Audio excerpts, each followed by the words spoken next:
Je me souviens parfaitement du jour d'hiver où c'est arrivé. Le temps était maussade, de gros nuages gris annonciateurs de neige flottaient au-dessus de nos têtes, menaçants.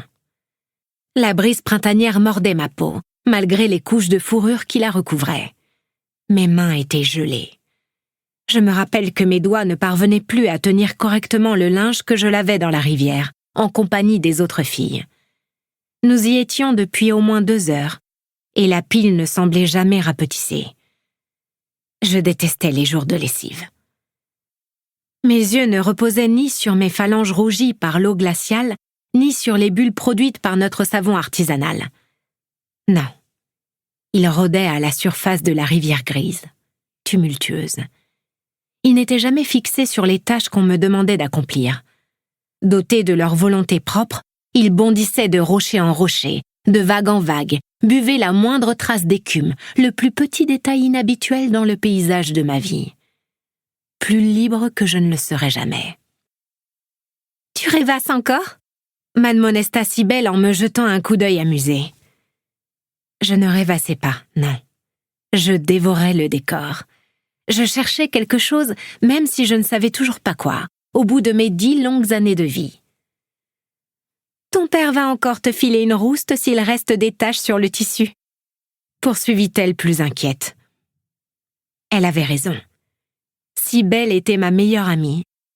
Nous étions nés la même année, et malgré nos différences, nous nous entendions à merveille.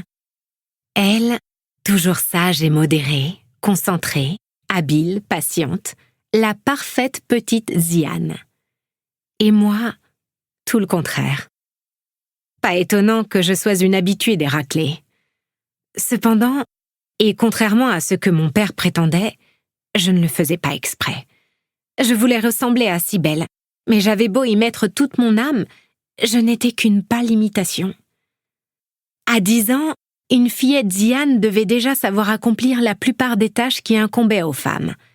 Cuisiner, laver le linge, tenir la maison, servir les hommes. Je me débrouillais dans chacune de ces catégories. Mais il n'était pas rare que je commette une bourde qui me valait de voir apparaître sur mon visage des fleurs mauves et bleues. Aucune de mes camarades ne pouvait se vanter d'arborer un si joli nuancier de couleurs sur les joues. « Et d'abord, tu regardes quoi avec autant d'insistance ?» C'était elle qui insistait. Moi, je me contentais de chercher ce qui m'échappait.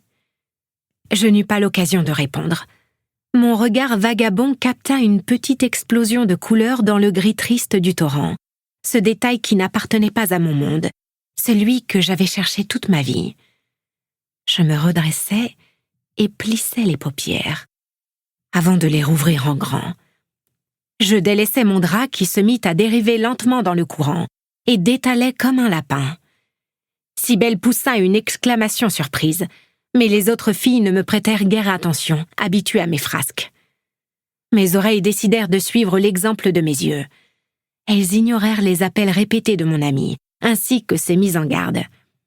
Il n'y avait plus le moindre doute de toute façon. J'allais la recevoir, ma rouste.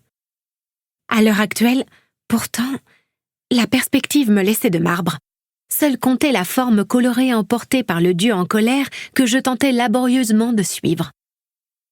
Je fus rapidement à bout de souffle, mais je parvins à la garder en vue, à travers le feuillage touffu de la forêt dans laquelle nous habitions. Parfois, je voyais un bras se détacher du reste, s'élever vers le ciel comme pour accrocher un nuage, puis retomber dans l'eau moutonneuse. Pourtant, et malgré l'évidence, aucun cri ne me parvenait. L'être humain était en train de se noyer en silence. Le cœur battant la chamade, la peur au ventre, je continuais de le suivre à travers les frondaisons, sans savoir quoi faire. Je n'avais que 10 ans. J'étais petite et frêle. Je ne pouvais pas me jeter dans le torrent pour aller le secourir. Je ne savais même pas nager.